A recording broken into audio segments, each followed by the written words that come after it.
Okay, part 3. Yeah, this is just absolutely incredible. I can actually see what I'm talking about here. The whole Ring of Fire. Um, Basically the earthquake hit, right? Now, you can't just expect, a whole. Such He a said, thing. boys, there's just plenty of backdoor access for everyone, but they were talking about computers, not... Okay, you're a perv, John. That's established. Anyway, No, she's the perv in the show. whatever. Okay.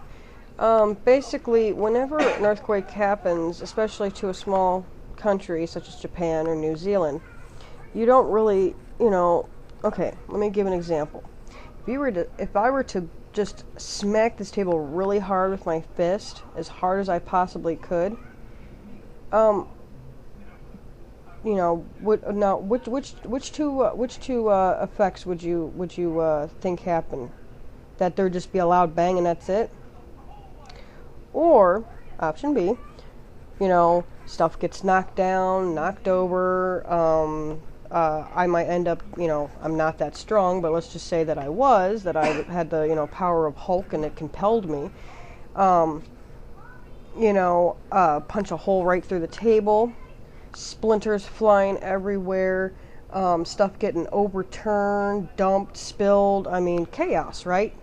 On a small scale, but still chaos. Butt boy over here would be like, hey, what the hell? And I'm not a violent person, so, it would be unexpected.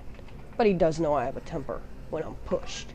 Well, what happens with these tectonic plates is, kind of compare it to, a person. The tectonic plates kind of get irritated.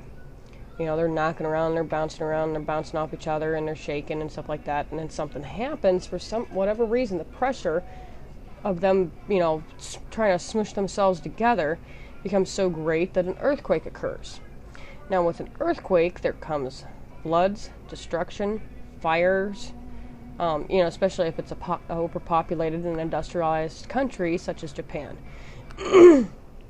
Now, Japan, since they're well versed in earthquake safety, and they know what to do, okay? Many years ago, I don't know how long ago, but many years ago, if you were to look up Japanese architecture, Japan, something, I don't know. You might be able to find it there, but I watched some documentary a long time ago, and it stuck with me. They actually built their buildings with like these shock absorb type pillars. They reinforced a lot of their older buildings. I mean, they really, they were like, hey, we live in a country where earthquakes, happen just like, they're pretty common. So, instead of just going, if we didn't know, we're going to be prepared. So they're very smart. They're very industrious. They're very future conscious, should I say. And so there wasn't really that much of destruction as there was like in New Zealand, where they weren't really expecting an earthquake. A lot of their buildings weren't really reinforced in that way, and so when their earthquake hit, there was a lot of destruction, a lot of just holy crap kind of thing going on. But with Japan, they're like, hey, it's a given. So, a lot of their buildings, the structures are pretty much still there. I mean, there might have been, maybe the tops have fallen off or something like that. But they've stayed pretty sound. However, windows being blown out and, fires, electrical fires, for example. And of course, what happens is when this earthquake had occurred off the coast. Okay, so it happened somewhere in the ocean pretty near Japan.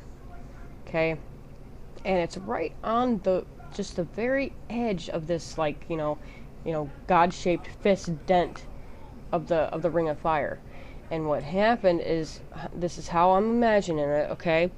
If you were just to start drawing and using the point of Honshu, Japan, or the coast of Honshu, Japan, and just start, with like a protractor or whatever, and just start drawing circles using that point as the center of the circle, and just kind of going out, let's say, you know, 100 miles, then 200 miles, then 300 miles, and just keep drawing circle and circle and circle. You're going to start to see a pattern start to form. And what happens with that earthquake is that it blooms out. Kind of like when you throw a rock in a pond, except this is like, this ain't no pond, it's the ocean. And so it blooms out. And the shock waves of that earthquake will start to just make the water just roar. So it's a big ripple, and that's what a tsunami is. It's a huge, scary, badass ripple, and it'll just keep going until it hits land. Now, folks in Hawaii are experiencing that as well. They're also experiencing volcanic eruptions, and a lot of that is due to it being in the Ring of Fire, is to be expected. However, with the shock waves of the tsunami, it's hitting the shores, it's causing flooding, it's causing damage, it's causing a whole bunch of just crazy, holy shit, what the fuck kind of thing going on. And that personally scares me. I happen to know a few people who live in Hawaii.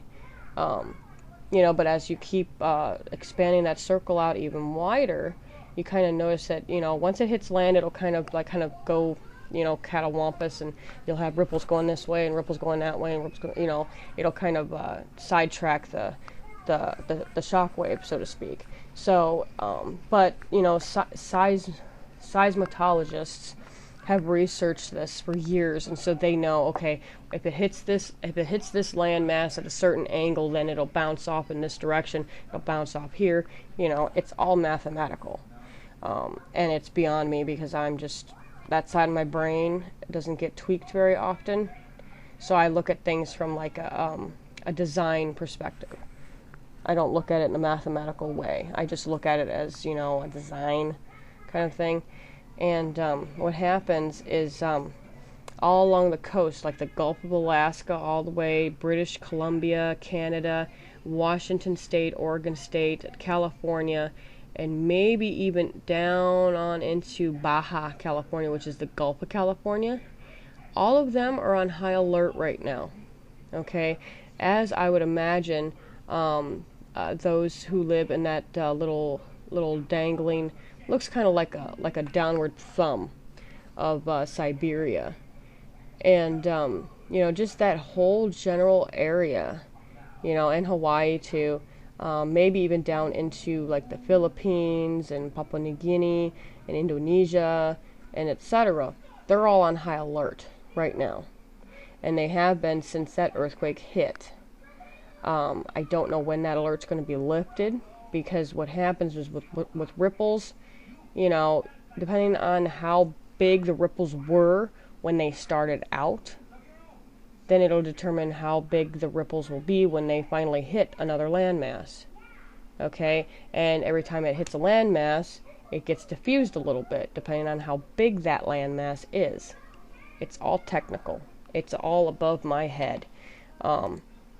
And part 4 will come up next. Okay, part 4. Once again, I do apologize for being really long-winded. This is just all off the top of my head, because for some reason I just function better doing that. I don't know.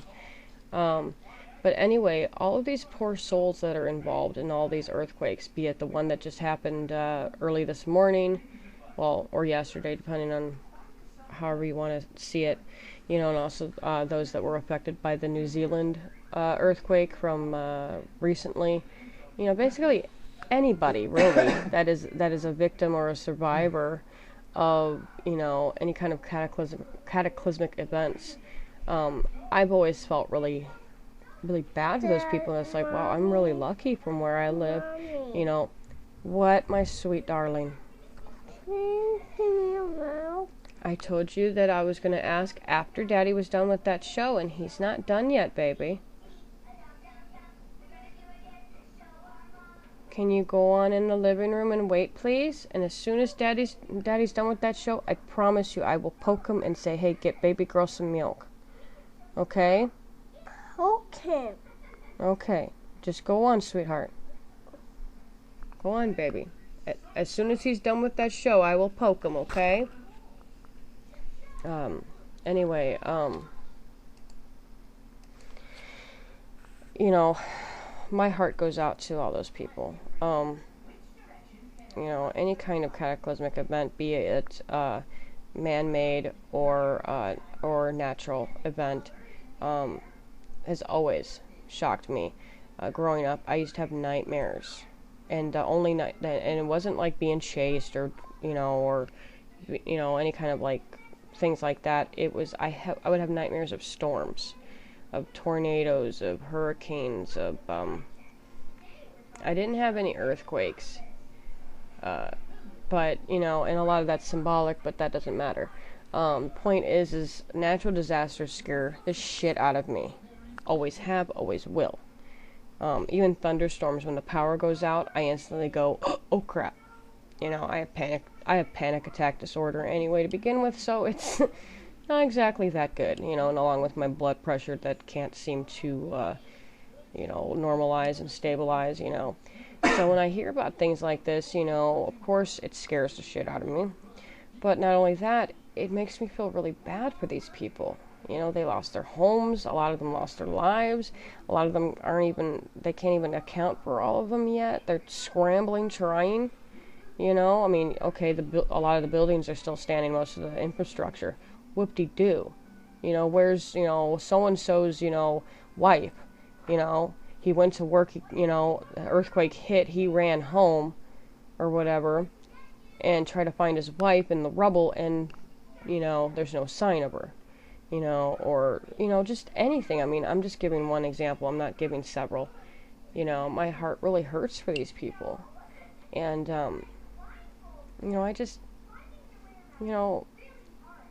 I just want to ask you guys to just, whatever your spirituality view is, and whatever your beliefs are, if you could just hold those people, close to your heart, and keep them in your thoughts, and if you could pray as well. Prayer is a form of meditation, so I pray as well. But just kind of,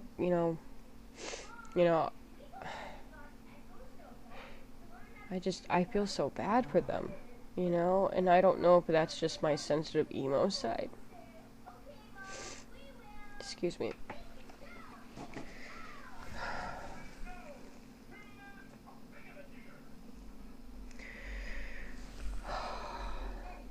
I don't know if it's also because I'm a mother, and and in my head I can visualize all kinds of horrific, scary things.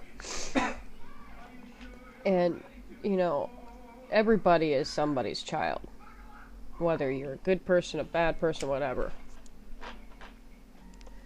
And I guess maybe that's where my sensitive nature really comes from now. I mean, when I was a kid, it was more or less, just, I was like, oh, that could have happened to me.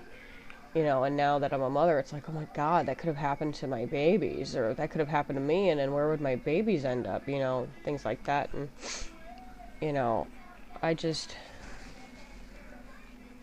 feel really bad for all those people, because, with natural disasters, people will often ask why, and there really is no answer. In my opinion, you can say, oh, scientific this and da-da-da-da, but people are always looking for the cosmic answer.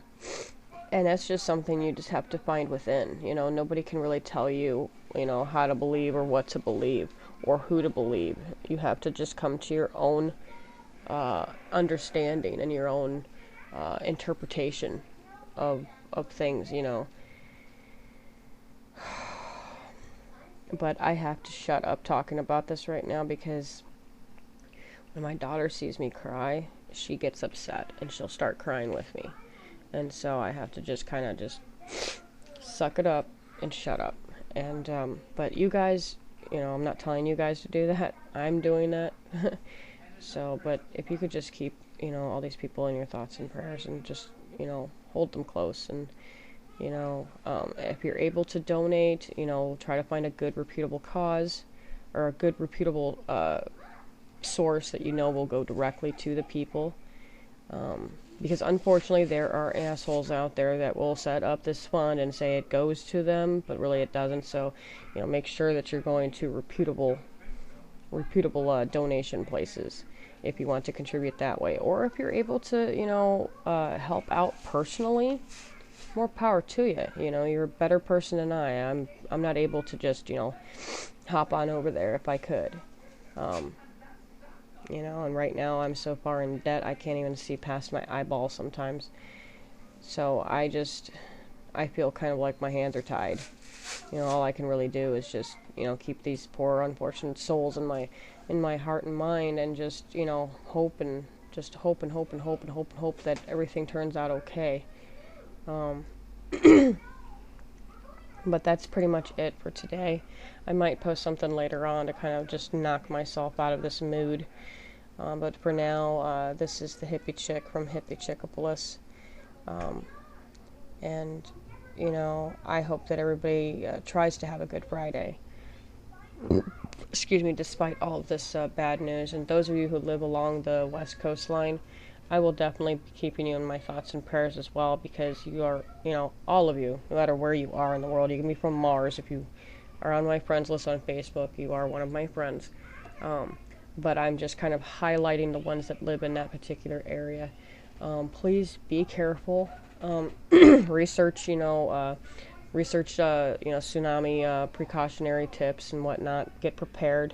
Try to go to the store if you can and stock up on necessities. TP, bread, what have you, canned goods, etc. Because if you're not prepared, usually that's when things happen. For some reason, Murphy is a butthead, and that's pretty much it. That's it for now. I love you all. Peace.